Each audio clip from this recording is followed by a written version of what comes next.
पे धन दौलत के आधार पर लोगों की जमीन को खरीदने में लगे। मोदी लहर के सहारे अब किसी की नैया पार नहीं होगी। आगे मेहनत स्वयं करनी पड़ेगी, लोगों को खुद क्षेत्र में जाना पड़ेगा।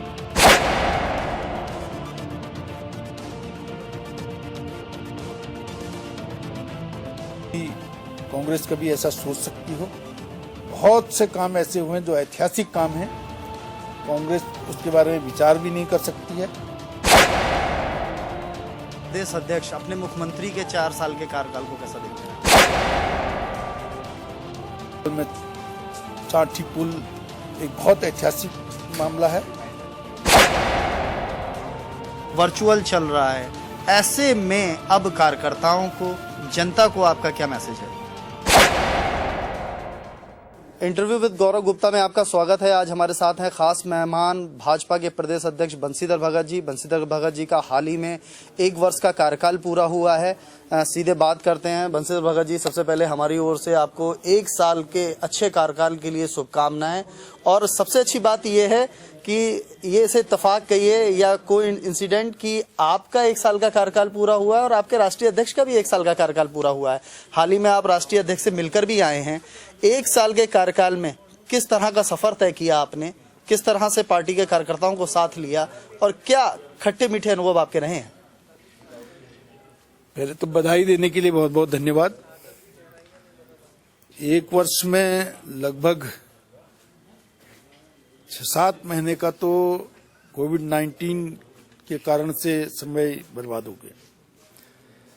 प्रारंभ में जब बने थे तो उसके बाद हमने क्षेत्र का दौरा प्रारंभ किया और गढ़वाल क्षेत्र में हमने भ्रमण किया था, तो एक अभूतपूर्व उत्साह कार्यकर्ताओं में मुझे देखने को मिला। बहुत जबरदस्त उत्साह। ऐसे ही जब मैं काशीपुर जसपुर से होते हुए हल्द्वानी आया तो उस समय भी एक बहुत बड़ा उत्साह कार्यकर्ताओं में देखने को मिला। और हमने भी लोगों से जो आग्रह किया कि 2022 हमारे लिए एक बहुत बड़ी परीक्षा की घड़ी है और इस परीक्षा को हमने प्रथम श्रेणी नहीं बल्कि डिक्टेंशन मार्क से पास करना है, यानी 57 को हमने क्रॉस करना है, ऐसा संकल्प लेके हम चले हैं। और मुझे खुशी है कि मेरे बनने के बाद कार्यकर्ताओं के चेहरे पर रौनक लौटी है। कार्यकर्ताओं को एक आत्मविश्वास बढ़ा है कि प्रदेश अध्यक्ष जी हमारी सुन रहे हैं, हमारी बात उनके समझ में आ रही है। उसके बाद मैंने राष्ट्रीय अध्यक्ष जी का कार्यक्रम हुआ, बहुत अभूतपूर्व कार्यक्रम हुआ, लेकिन उससे पूर्व ही मैंने एक संकल्प ले लिया था कि मैं एक बार 70 की 70 विधानसभाओं का दौरा करूंगा। मैंने सोचा ही था कि राष्ट्रीय अध्यक्ष जी का प्रोग्राम आ गया, फिर हम 5-7 दिन विलंब हो गए, लेकिन उसके बाद हमने वो दौरा प्रारंभ किया और 13 विधानसभाओं में मैं अभी तक होके आया हूं। और मुझे ये कहने में कोई संकोच नहीं है कि अभी तक जिस भी विधानसभा में गया हूं सबने ये कहा कि ये अभूतपूर्व स्वागत है। बहुत बड़े उत्साह से, बहुत बड़े जीवट के साथ कार्यकर्ता निकल के आए। पुराने कार्यकर्ता भी निकल के आए, नए कार्यकर्ता भी निकल के आए, महिला मोर्चा भी निकल के आया, युवा मोर्चा भी निकल के आया। बहुत बड़ी अच्छी शक्ति कार्यकर्ताओं ने दिखाई और मैंने भी कार्यकर्ताओं का मनोबल ऊंचा किया है। और मैंने उनसे बार बार ये दोहराया है कि टिकट किसको मिलेगा हमें इसकी चिंता नहीं करनी है, टिकट कमल के फूल को मिलेगा। कमल के फूल को हमने जिताना है। अगर हम लगेंगे उसको मिलेगा तो मैं लगूंगा, इसको मिलेगा मैं नहीं लगूंगा, तो ये कार्यकर्ता की भाषा नहीं है। हम सब मिलकर के भारतीय जनता पार्टी को विजयी बनाएंगे, ऐसा संकल्प लेके हम चलें। और मैंने 2-2 हाथ खड़े करके लोगों से आश्वासन लिया है कि हम सब भारतीय जनता पार्टी के लिए लगेंगे। और मुझे खुशी है कि सबने बड़े खुले मन से इस बात को स्वीकार किया है कि 2022 में हम भारतीय जनता पार्टी के लिए काम करेंगे, कमल के फूल के लिए काम करेंगे। और एकजुट होकर भारतीय जनता पार्टी को जिताएंगे। तो मैं समझता हूं कि जिस तरीके से कार्यकर्ताओं का उत्साह है और जिस तरीके से कार्यकर्ता मिल रहा है और जनता में भी बड़ी पॉजिटिव बात है, चाहे वो केंद्र सरकार के कामों को लेके हो, चाहे वो प्रदेश सरकार के कामों को लेके हो। अब इससे बड़ी बात और क्या हो सकती कि 1 रुपये में त्रिवेंद्र सिंह सरकार हर घर नल हर घर जल दे रही है। आयुष्मान की योजना में अटल आयुष्मान लगा करके 5 लाख रुपए तक का इलाज फ्री हो, ऐसा त्रिवेंद्र सिंह सरकार ने किया है। और माननीय नरेंद्र मोदी जी ने तो जो काम किए हैं वो इतिहास रचा है। उत्तराखंड की चिंता नरेंद्र मोदी से पहले किसी ने भी इतनी नहीं की। हम इस बात को आज गर्व से कह सकते हैं कि नरेंद्र मोदी जी के नेतृत्व में उत्तराखंड तो आगे बढ़ ही रहा है, पूरा देश भी विश्व के सामने एक ताकत के साथ खड़ा है, सीना चौड़ा करके खड़ा है। पूरा मान सम्मान पूरे देश को आज पूरा विश्व दे रहा है। ये हमारे लिए बड़े गौरव की बात है। इसी के साथ ही 500 वर्षों से जो लटकी हुई योजना थी राम मंदिर का मामला, हम कहते थे सौगंध राम की खाते हैं मंदिर वहीं बनाएंगे। अब हम यही कहना चाहते हैं, सारी दुनिया जानती है हम कैसे वचन निभाते हैं। सौगंध राम की जब खाते हैं तो मंदिर ही वहीं बनाते हैं। और आज हमें बड़ी खुशी है कि नरेंद्र मोदी जी के नेतृत्व में वो राम मंदिर का निर्माण प्रारंभ हुआ है और ये मंदिर विश्व का श्रेष्ठतम मंदिरों में से होगा।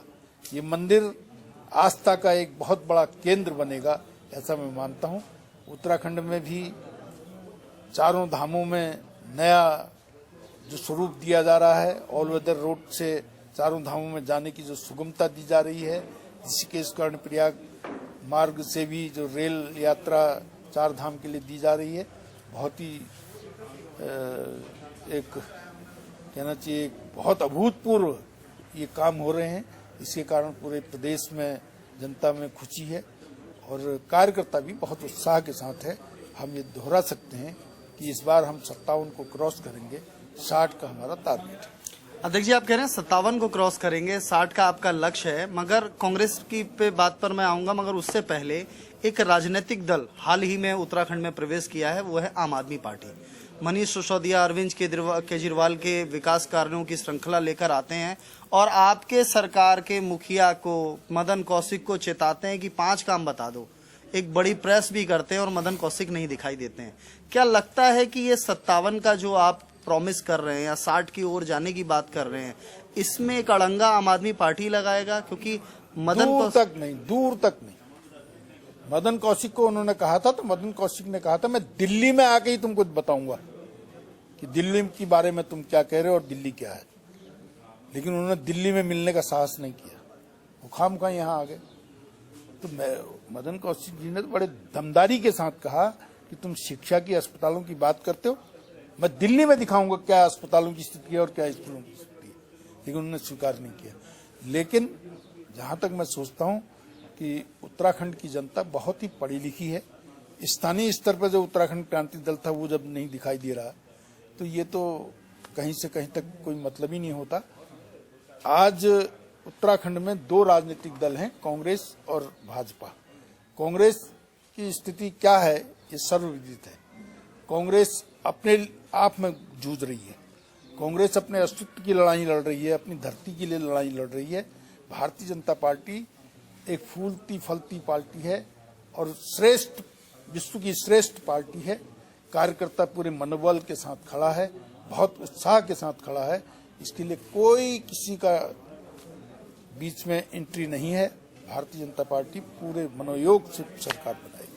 कांग्रेस की बात करें, कांग्रेस हाल ही में मुख्यमंत्री के साथ साथ आपको भी निशाने पर लेती आ रही है। हाल ही की बात करें, हरीश रावत ने जब राज्य के डीजीपी ने कहा कि पहाड़ी व्यंजन जो है पुलिस मैस में परोसे जाएंगे, तो उन्होंने आपको लेकर कटाक्ष कर दिया। उन्होंने कहा भगत जी देखें अब अपने राज्य के अधिकारियों को, और ये लोग पहाड़ी व्यंजनों को जो है परोसने की बात कर रहे हैं। और अध्यक्ष जी इस पर तंज कसा करते थे? नहीं, हमने कभी तंज नहीं कसा। पहाड़ी व्यंजनों पर हमने कभी तंज नहीं कहा, हमने उनके तरीके पे तंज कसा। हमने पहाड़ी व्यंजन तो आज पूरे विश्व में पहाड़ के व्यंजनों की मांग है, पहाड़ की फसलों की मांग है, पहाड़ के फलों की मांग है। पूरा विश्व आज उत्तराखंड के फलों की और फसलों की डिमांड कर रहा है।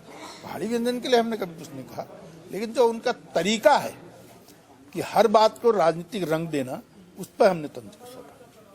हाल ही में अगर बात करें अध्यक्ष जी, एक घटनाक्रम आपका नेता प्रतिपक्ष इंदिरा हृदय के साथ देखने को आया। पिछले तमाम सालों में हमने ऐसा कोई सीधा वार आप लोगों के बीच नहीं देखा, मगर वो वार पहुंचा, मुख्यमंत्री तक स्तर पर चीजें आई, आपने उसमें बाद में सफाई दी।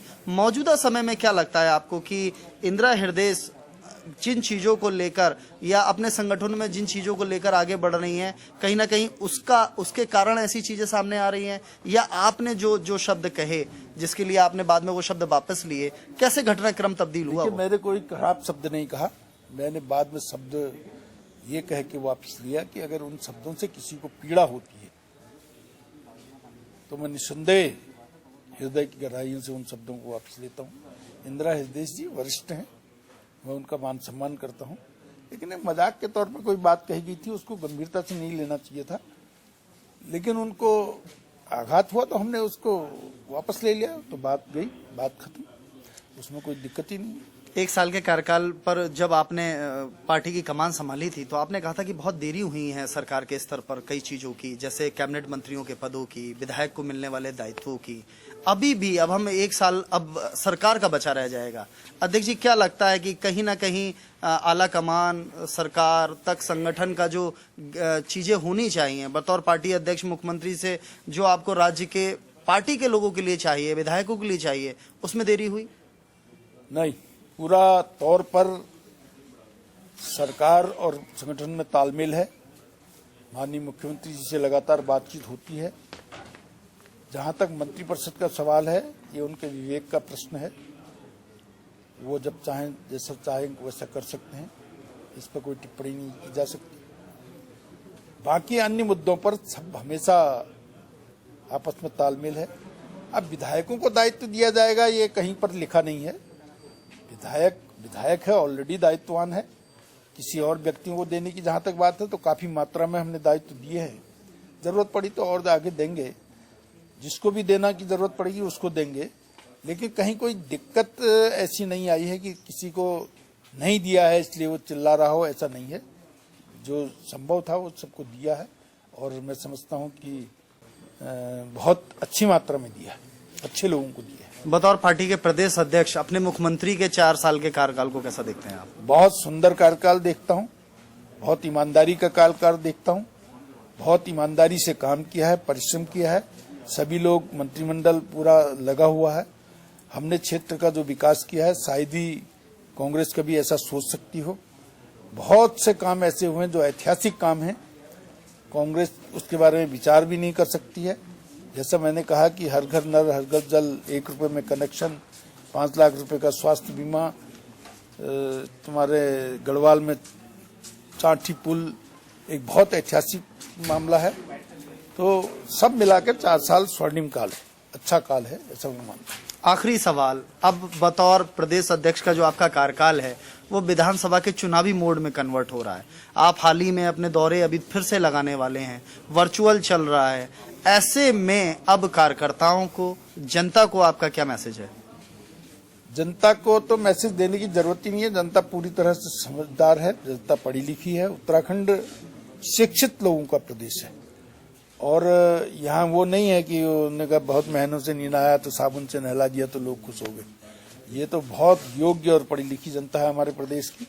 कार्यकर्ताओं का जहां तक सवाल है, पूरा मनोबल ऊंचा है, लेकिन मैं भी 70 की 70 विधानसभाओं में जाके कार्यकर्ताओं के मनोबल को ऊंचा और करूंगा, और ताकि वो 2022 में कमल के फूल के साथ रहे, किसी व्यक्ति के साथ न रहे, ऐसा मेरा सब प्रयास रहेगा। आप थे बंसीधर भगत, जिनसे की हमने खास बातचीत उनके कार्यकाल को लेकर, पुराने सवालों को लेकर और आगे का उनका कैसा सफर रहेगा, खुलकर उन्होंने विभागी से हर सवालों का जवाब दिया। अपने सहयोगी मुकेश सक्सेना के साथ गौरव गुप्ता, हल्द्वानी।